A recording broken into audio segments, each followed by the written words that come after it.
नमस्कार जय जगन्नाथ शुभ सकाळ आज हूँ डिसेम्बर 7 तारिख रविवार आज प्रथम खबर केन्दुझर गस्तरे जिबे मुख्यमंत्री घटगाँ मां तारिणी परिक्रमा प्रकल्पर करिवे शिलान्यास आज केन्दुझर गस्तरे जाउछंती मुख्यमंत्री घटगाँ मां तारिणी परिक्रमा प्रकल्पर शिलान्यास करिवे मुख्यमंत्री एने प्रस्तुति शेष पर्याय पहुंची मुख्यमंत्री हेबा परे गत जून 21 तारिख मां तारिणी दर्शन करने सह परिक्रमा प्रकल्प पई स्वतंत्र पैकेज घोषणा करथिले। प्राय 300 कोटी टंका व्यय अटकल प्रकल्प कार्य हेब। आज मां तारिणी दर्शन करने पर परिक्रमा प्रकल्पर शिलान्यास करिवे मुख्यमंत्री परे घटगाँ मिनी स्टाडियम ठारे उद्बोधन देवे मुख्यमंत्री। मुख्यमंत्री गस्त को दृष्टि रखी सुरक्षा व्यवस्था कड़ाकड़ी करा जायछि। परवर्ती खबर इंडिगोर संकट को नहीं रेलवे बड़ निष्पत्ति यात्री अतिरिक्त ट्रेन सुविधा। इंडिगो एयरलाइंस हठात कर्मचारी अभाव एवं वैषयिक परिचालना संबंधी समस्या देशव्यापी हजार हजार यात्री को समस्या पकाई। दिल्ली मुंबई अहमदाबाद जयपुर इंदौर कोची तिरुवनंतपुरम समेत अनेक विमान बंदर इंडिगो विमान उड़ान बातिल किंबा विलंब होईछि। या फल विमान बंदर टर्मिनाल प्रबल भिड़ देखा मिली। विमान बातिल हेबा परे ट्रेन रे जिबा पई यात्री भिड़ बढ़ुतिबारु एबे 37 ट्रेन रे 116 कोच लगा जायछि। यात्री संख्या वृद्धि को दृष्टि रखी भारतीय रेलवाई 37 प्रीमियम ट्रेन रे 116 अतिरिक्त कोच नियोजित करिछि। परवर्ती खबर झियो बाहागर पई मिलिबो 51,000। मुख्यमंत्री कन्या विवाह योजना पई आसिला गाइडलाइन। गरीब असहाय को 1,000 टंका आर्थिक सहायता जोगाई देवे सरकार। सीधासलख यात्री एकाउंट को जीव 35,000 टंका। दिव्यांग विधवा SC ST को मिलिब अग्राधिकार। समस्त जिलापाल को एने चिठी लिखिछि महिला और शिशु विकास विभाग। 18 वर्षर अधिक वयस्क युवती माने एथिपई आवेदन करिपारिबे। जो युवती और युवक प्रथम थर पई विवाह करिवे सेमानकु केवल ई सुविधा मिलिछि। सेहीपरि विधवा पुनः विवाह क्षेत्र में सहायता राशि प्रदान कराजिब। मोट सहायता राशि 51,000 टंकार 35,000 हिताधिकारी एकाउंट को जीव। एथिसह 10,000 टंकार एक गिफ्ट पैकेट सरकार तरफ मिलिबो। ए गिफ्ट पैकेट रे पाउंजी चूड़ी टिकिली बासन शाढ़ी इत्यादि सामग्री प्रदान कराजिब। बाकी 6,000 टंका विवाह साजसज्जा पई दियाजिब। एनजीओ द्वारा यह अर्थराशि प्रदान कराजिब। परवर्ती खबर पुटिन को गस्त नहीं एस जयशंकर को बयान। भारतर वैदेशिक व्यापार मंत्री एस जयशंकर कहते रूस राष्ट्रपति व्लादिमीर पुटिन को शेष होइतिबा 2 दिनिया भारत गस्त नुआ दिल्ली एवं मस्को मध्य संपर्क को एक नुआ रूप देइछि। जयशंकर कहते गत 70-80 वर्ष मध्य विश्व अनेक उत्थान पतन देखिछि, किंतु भारत रूस संपर्क विश्वर सबठारु स्थिर संपर्क मध्यरु अन्यतम। कौनसी देश आम संपर्क उपरे कटकणा लगाई पारिबे नहीं। परवर्ती खबर राज्य में अंगनवाड़ी केन्द्र रे नहीं निजस्व घर। भड़ा घरे चली पाठ पढ़ा चली विधानसभा शीत अधिवेशन। नवम दिन में राज्यर अंगनवाड़ी केन्द्र गुड़िकर वास्तव चित्र उपस्थापन करिसेंती उप मुख्यमंत्री प्रभाती परिडा। उप मुख्यमंत्री तथ्य रखी कहते वर्तमान समग्र राज्य में मोट 74,224 अंगनवाड़ी केन्द्र कार्यक्षम अच्छी। से 20,150 अंगनवाड़ी केन्द्र निजस्व गृह नहीं। तथ्य मुताबक 3,890 अंगनवाड़ी केन्द्र भड़ा घरे चलुवा बेले 10,469 केन्द्र कम्युनिटी सेंटर बा गोष्ठी केन्द्र रे एवं 4,564 अंगनवाड़ी केन्द्र विभिन्न विद्यालय परिसर में चलुछि। एने तथ्य रखिछंती उप मुख्यमंत्री प्रभाती परिडा। तेबे 20,150 अंगनवाड़ी केन्द्र निजस्व गृह पर जमी चिन्हट प्रक्रिया शेष हो सारी। विशेषकर सहरांचल अंगनवाड़ी केन्द्र निर्माण पर पदक्षेप निया जायछि। 85 अंगनवाड़ी केन्द्र निर्माण निमंते 6 कोटी टंका मंजूर करा जायछि। प्रत्येक केन्द्र पर 12 लाख टंका हिसाब रे अर्थ व्यवस्था करा जायछि एवं वर्तमान सुधा गोटे केन्द्र निर्माण कार्य आरंभ हो जायछि बोली से कहछंती। परवर्ती खबर एएनएम परीक्षा बातिल बर्षिले नवीन। ओडिशा डाक्तरी शिक्षा एवं तालीम निर्देशक डीएमईटी शुक्रवार दिन अपराह्न 2टार आरंभ हेबाकु थिबा सहायक नर्स मिडवाइफरी एएनएम परीक्षा को स्थगित रखिथिले।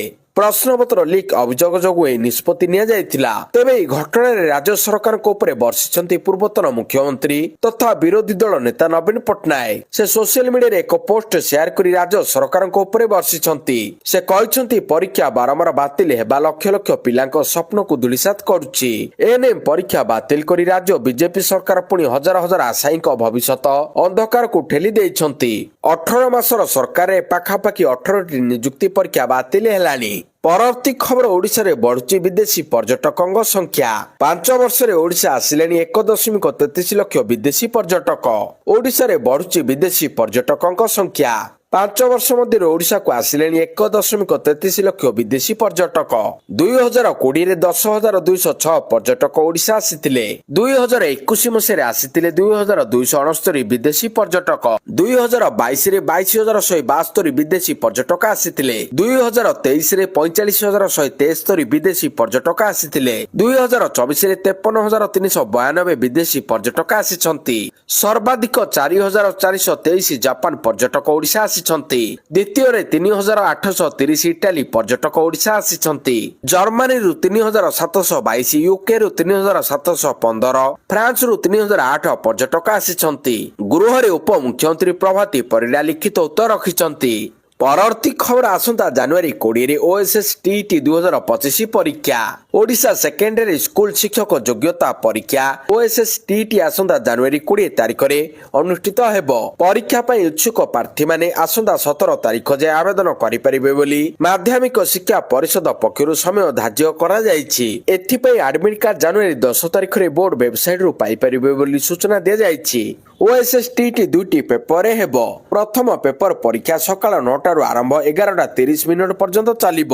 ସେହିପରି ଦ୍ୱିତୀୟ ପେପର ପରୀକ୍ଷା ଅପରାହ୍ନ 2ଟାରୁ 4ଟା ଯାଏଁ ଚାଲିବ ବୋଲି ବୋର୍ଡ ପକ୍ଷରୁ ସମୟ ନିର୍ଘଣ୍ଟ ଜାରି କରାଯାଇଛି। ପରବର୍ତ୍ତୀ ଖବର ଆଉ ଖୋଲିବନି ନୂଆ ମଦ ଦୋକାନ। ରାଜ୍ୟରେ ଖୋଲିବନି ନୂଆ ମଦ ଦୋକାନ। ରାଜ୍ୟରେ ଅଫ୍ ଏବଂ ସିଏଲ୍ ମଦ ଦୋକାନ ଖୋଲିବା ପାଇଁ ଅନୁମତି ମିଳିବ ନାହିଁ। ବିଧାନସଭାରେ ଏନେଇ ଉତ୍ତର ରଖିଛନ୍ତି ଅବକାରୀ ମନ୍ତ୍ରୀ ପୃଥ୍ୱୀରାଜ ହରିଚନ୍ଦନ। ବିଭିନ୍ନ କାରଣରୁ ରାଜ୍ୟରେ ଅନେକ ମଦ ଦୋକାନକୁ ବନ୍ଦ କରାଯାଇଛି।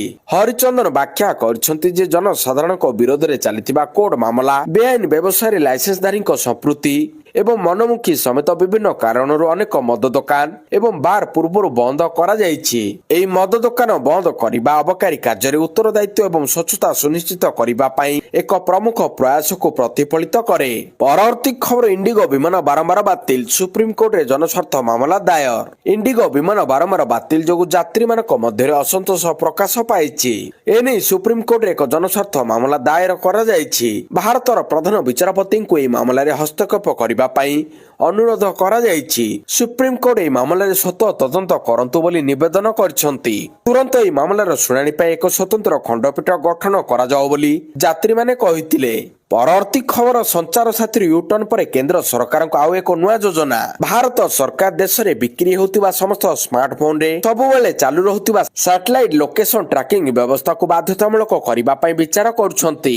ତଦନ୍ତକାରୀ ସଂସ୍ଥାଗୁଡ଼ିକ ଅପରାଧୀଙ୍କ ସଠିକ ଠିକଣା ଜାଣିବାରେ ସାହାଯ୍ୟ କରିବା ପାଇଁ ଦୂର ସଞ୍ଚାର ଉଦ୍ୟୋଗ ସଂଘ COSI ପକ୍ଷରୁ ଏହି ପ୍ରସ୍ତାବ ଆସିଛି। କିନ୍ତୁ ଗୁଗଲ, ଆପଲ ଏବଂ ସାମସଙ୍ଗ ଭଳି ବଡ଼ ସ୍ମାର୍ଟଫୋନ କମ୍ପାନୀ ଏହି ନିଷ୍ପତ୍ତିକୁ ଦୃଢ ବିରୋଧ କରୁଛନ୍ତି। ପରବର୍ତ୍ତୀ ଖବର ସାରଥୀଙ୍କ ସମେତ ଅନ୍ୟ 5 ଜଣଙ୍କ ବିରୋଧରେ ଚାଲିବ ମାମଲା। ଆତ୍ମଘୋଷିତ ବାବା ସାରଥୀ ଓରଫ ସନ୍ତୋଷ ରାଉଳଙ୍କ ବିରୋଧରେ ଚାଲିବ ମାମଲା। ତାଙ୍କ ବିରୋଧରେ କଟକର ସ୍ୱତନ୍ତ୍ର SST ଅଦାଲତ ଚାର୍ଜ ଫ୍ରେମ୍ କରିଛନ୍ତି। ଓଡ଼ିଶା କ୍ରାଇମବ୍ରାଞ୍ଚରେ ରୁଜୁ ମାମଲାରେ ଏହି ଚାର୍ଜ ଫ୍ରେମ୍ ହୋଇଛି। ତେବେ ସାରଥୀଙ୍କ ସହ ତାଙ୍କ ପୁଅ ସତ୍ୟମ ଶେଖର ଓ ଅନ୍ୟ 4 ଜଣଙ୍କ ବିରୋଧରେ ମଧ୍ୟ ମାମଲା ଚାଲିବ। ସ୍ୱତନ୍ତ୍ର କୋର୍ଟରେ ଚାର୍ଜ ଫ୍ରେମ୍ ସମୟରେ ସାରଥୀ ଆଭାସୀ ମାଧ୍ୟମରେ ଉପସ୍ଥିତ ଥିଲେ। ଏହାପରେ ଆଗକୁ ସାରଥୀଙ୍କ ବିରୋଧରେ ରୁଜୁ ମାମଲାର ଶୁଣାଣି ଚାଲିବ ବୋଲି ଜଣାପଡ଼ିଛି। ମାମଲାର ପରବର୍ତ୍ତୀ ଶୁଣାଣି ଆସନ୍ତା ଜାନୁଆରୀ 16କୁ ଧାର୍ଯ୍ୟ କରାଯାଇଛି। ପରବର୍ତ୍ତୀ ଖବର ବାବରି ମସଜିଦ ପାଇଁ ଭିତ୍ତିପ୍ରସ୍ତର ସ୍ଥାପନ କଲେ TMSରୁ ନିଲମ୍ବିତ ବିଧାୟକ। TMSରୁ ନିଲମ୍ବିତ ହୋଇଥିବା ବିଧାୟକ ହୁମାୟୁନ କବିର ବାବରି ମସଜିଦ ପାଇଁ ଭିତ୍ତିପ୍ରସ୍ତର ସ୍ଥାପନ କରିଛନ୍ତି। ପଶ୍ଚିମବଙ୍ଗର ମୁର୍ଶିଦାବାଦରେ ଶନିବାର ଏହି ଶିଳାନ୍ୟାସ କାର୍ଯ୍ୟକ୍ରମ ହୋଇଛି। ଏନେଇ ଆୟୋଜିତ ଏକ କାର୍ଯ୍ୟକ୍ରମରେ ହଜାର ହଜାର ମୁସଲମାନ ଯୋଗ ଦେଇଥିଲେ। ନାରାଏ ଦ କବିର ଆଲ୍ଲାହୁ ଆକବର ନାରାରେ ଅଞ୍ଚଳ କମ୍ପି ଉଠିଥିଲା। ମଞ୍ଚରେ ରିବନ ଫିତା କାଟି ହୁମାୟୁନ ଭିତ୍ତିପ୍ରସ୍ତର ସ୍ଥାପନ କରିଥିଲେ। ଏହି ଅବସରରେ ସେଠାରେ ସୁରକ୍ଷା ବ୍ୟବସ୍ଥାକୁ କଡ଼ାକଡ଼ି କରାଯାଇଥିଲା। ପରବର୍ତ୍ତୀ ଖବର ଯାତ୍ରୀଙ୍କୁ ଟଙ୍କା ଫେରାଇବ ଇଣ୍ଡିଗୋ। ସମସ୍ତ ଯାତ୍ରୀଙ୍କୁ ଟିକେଟ ବାବଦ ଟଙ୍କା ଫେରସ୍ତ କରିବ ଇଣ୍ଡିଗୋ କମ୍ପାନୀ। କମ୍ପାନୀର ବିମାନ ଉଡ଼ାଣ ଲାଗି ରହିଥିବା ସମସ୍ୟାର ସମାଧାନ ହୋଇନଥିବା ବେଳେ କେନ୍ଦ୍ର ସରକାରଙ୍କ ପକ୍ଷରୁ ବେସାମରିକ ବିମାନ ଚଳାଚଳ ମନ୍ତ୍ରାଳୟ ଯାତ୍ରୀଙ୍କ ଟଙ୍କା ଫେରାଇବା ପାଇଁ ଶନିବାର ଇଣ୍ଡିଗୋକୁ ନିର୍ଦ୍ଦେଶ ଦେଇଛି। ଏହାପରେ କମ୍ପାନୀ ପକ୍ଷରୁ ଏନେଇ ସ୍ପଷ୍ଟ କରାଯାଇଛି। ସ୍ୱୟଂଚାଳିତ ଭାବରେ ଯାତ୍ରୀଙ୍କ ଆକାଉଣ୍ଟକୁ ଟଙ୍କା ଫେରସ୍ତ ହେବ ବୋଲି କମ୍ପାନୀ କହିଛି। ପରବର୍ତ୍ତୀ ଖବର କ୍ୟାବିନେଟରେ 5 ବିଭାଗର 6 ପ୍ରସ୍ତାବକୁ ମଞ୍ଜୁରୀ। ମୁଖ୍ୟମନ୍ତ୍ରୀ ମୋହନ ଚରଣ ମାଝୀଙ୍କ ଅଧ୍ୟକ୍ଷତାରେ ଲୋକସଭା ଭବନରେ ଅନୁଷ୍ଠିତ ହୋଇଛି କ୍ୟାବିନେଟ ବୈଠକ। ବୈଠକରେ 5ଟି ବିଭାଗର 6ଟି ପ୍ରସ୍ତାବରେ ବାଜିଲା ମୋହର। मुख्यमंत्री रेशम विकास योजना, मुख्यमंत्री बयनशिल्प विकास योजना, मुख्यमंत्री रेशम विकास योजना, मुख्यमंत्री बयनशिल्प विकास योजना को मिलिला मंत्रिमंडल मोहर। एने विधानसभा सूचना देइछंती मुख्यमंत्री। मत्स्य और पशु संपद विभाग, स्वास्थ्य आईन, बयनशिल्प, हस्ततंत्र, उच्चशिक्षा विभाग भली विभाग उपरे निया जायछि निष्पत्ति। गृहरे एने सूचना देइछंती संसदीय व्यापार मंत्री। परवर्ती खबर, सीरीज जितिला भारत। साउथ आफ्रिका को 9 विकेट रे हराई 2-1 रे सीरीज जितिला भारत। जयसवालଙ୍କ सह दक्षिण आफ्रिका को धोइले रोहित कोहली। कुलदीप और प्रसिद्ध कृष्णा शाणित बॉलिंग पर बैटिंग रे यशस्वी जयसवालଙ୍କ सह रोहित शर्मा और विराट कोहली कमाल दर्शकों मन जिणी नेतिला। तृतीय तथा शेष मैच रे मात्र गोटे विकेट हराई 271 रन करी भारत विजय हासिल करबा सह सीरीज को हातेई नेछि। परवर्ती खबर, वरिष्ठ कांग्रेस नेत्री तथा राज्यसभा सांसद सोनिया गांधी बीजेपी को कड़ा समालोचना करछंती। से कहते शासक दलर मुख्य उद्देश्य होछि जवाहरलाल नेहरू को बदनाम करबा। बीजेपी भारतर प्रथम प्रधानमंत्री को अपमानित एवं बदनाम करथुबा नै से अभियोग आनिछंती। जवाहर भवन रे नेहरू सेंटर इंडिया उद्घाटन उत्सव रे जोग देई सोनिया गांधी कहते नेहरू को अवदान विश्लेषण एवं समालोचना स्वागत योग्य। तथापि जानिशुनी तांको लेखा एवं विवृत्ति को भूल भाव रे उपस्थापन करबा सह्य कराजिबो नाही। सोनिया गांधी नेहरू विषय रे शासक दलर मंतव्य उपरे तीव्र प्रतिक्रिया प्रकाश करछंती। परवर्ती खबर, नोबेल नुहे ट्रम्प को मिलिला फिफा शांति पुरस्कार। अमेरिका राष्ट्रपति डोनाल्ड ट्रम्प नोबेल शांति पुरस्कार पाइबा पई स्वप्न देखुचंती, किंतु ए पर्यंत तांकर एई स्वप्न साकार होइनी। एथिपई से मने मने विचलित थिबे निश्चित, किंतु तांको आउ एक प्रकार शांति पुरस्कार मिलिछि जहाँकि तांको किछिरा संतुष्ट करिवो। 2026 फिफा विश्वकप ड्र समय डोनाल्ड ट्रम्प को प्रथम फिफा शांति पुरस्कार प्रदान करा जायतिला। शुक्रवार वाशिंगटन सिटी स्थित कनेडी सेंटर रे आयोजित एक कार्यक्रम रे ट्रम्प को सम्मान प्रदान करा जायतिला। तांको एक ट्रॉफी एवं स्वर्ण पदक प्रदान करा जायतिला। फिफा एई वर्ष ए पुरस्कार प्रतिष्ठा करछि। परवर्ती खबर, बिजेडी को लागिला पुणी झटका। भद्रक बिजेडी को शक्त झटका। बापा विजेडी रे थिबा बेले दुई पुओ मिछि गले बीजेपी रे। बीजेपी राज्य कार्यालय रे आयोजित एक विशाल मिश्रण पर्व रे विरोधी दल बीजेडी को शक्त धक्का लागिछि। बीजेपी ऑपरेशन लोटस अभियान क्रम रे पूर्वतन मंत्री तथा बीजेडी वरिष्ठ उपसभापति प्रफुल्ल सामलଙ୍କ दुई पुओ आनुष्ठानिक भाव रे पद्म धरिचंती। एई मिश्रण पर्व केवल प्रफुल्ल सामलଙ୍କ परिवार मध्य सीमित रही नाही, बरं भद्रक जिल्लार राजनीतिक समीकरण को मध्य दोहलाई देछि। परवर्ती खबर, भारत पई खुशी खबर, गिल को प्रत्यावर्तन को नहीं सस्पेंस शेष। दक्षिण आफ्रिका विपक्ष रे टी20 सीरीज पूर्व भारत पई एक भल खबर अछि। भारत बनाम दक्षिण आफ्रिका टी20 सीरीज डिसेंबर 9 तारिख रे आरंभ हेबाकु जाउछि। यह पूर्व शुभमन गिल को फिटनेस संपर्क में एक बड़ अपडेट आसी। बीसीसीआई रो सेंटर ऑफ एक्सीलेंस भारतीय दल परिचालन को जणाइछि जे शुभमन गिल तांकर पुनर्वास प्रक्रिया समाप्त करिसंती एवं 3टी फॉर्मेट रे खेलिबा पई संपूर्ण फिट अछंती। दक्षिण आफ्रिका विपक्ष टी20 सीरीज पई शुभमन गिल को भारतीय दल रे शामिल करा जायतिला। तांको निजर फिटनेस प्रमाण करिबा पई प्रोटोकॉल पूर्ण करिबा को पडितिला एवं संपूर्ण पुनर्वास प्रक्रिया मध्ये देई गति करिबा को पडितिला। परवर्ती खबर, साधारण दर्शकों पई स्वतंत्र आमव सेवा जारी। डिसेंबर 9 तारिख रे हेबाकु जाउछि भारत बनाम दक्षिण आफ्रिका टी20 अंतर्जातीय मैच। कटक बारवाटी स्टेडियम रे हेबाकु थिबा क्रिकेट मैच को नै रहिछि प्रत्येकक मनरे उल्लास। याहकु लक्ष्य करी क्रूड पक्षरु चलाचल हेबो स्वतंत्र बस सेवा। एकाधिक स्थान चलाचल हेबाकु थिबा ई शटल बस सेवा निर्दिष्ट स्थान आरंभ होई कटक बारवाटी स्टेडियम जाय गड़िबो। कटक रेल स्टेशन सीएनबीटी एवं बारवाटी स्टेडियम अंचल रे जनगहलीर वास्तव परिस्थिति को आधार करी बस चलाचल व्यवस्था हेबो। मैच पूर्व अपराह्न 4टारे कटक रेल स्टेशन सेटल सेवा आरंभ हेबो। मैच शेष पर ट्राफिक प्रवाह को ध्यान रखी बारवाटी स्टेडियम को शटल बस सेवा जारी रहिबो। परवर्ती खबर, एमिति चली बेन बंधुक कारोबार। राजधानी भुवनेश्वर पुणी जबत है बेन बंधुक एवं कार्बाइन। बिहार बंधुक आनी डेलीवरी पाई ब्रह्मपुर जिबा बेले दुई अभियुक्तों को माड़ी बसिला कमिशनरेट पुलिस स्पेशल क्राइम यूनिटी। बंधुक डीलर चेर केउ जाय लंबिछि तार खोलदाड़ करबा लागि राज्य बाहर को जिवो पुलिस, जार पर्दाफाश करछि commissionerate police special crime unity. गुड़ाई भुवनेश्वर खंडगिरी निकट दुई अभियुक्तों को धरिछि पुलिस। परवर्ती खबर, सोशल मीडिया प्लाटफर्म एक्स उपरे 1080 कोटी टंकार जरिमाना। Elon Musk social media site X उपरे 1080 कोटी टंकार जरिमाना लागिछि। यूरोपीय संघ एक्स उपरे 120 मिलियन यूरो अर्थात भारतीय मुद्रा रे 1080 कोटी टंकार जरिमाना लगाइछि। डीएसए नियम भंग अभियोग रे जरिमाना लागिछि।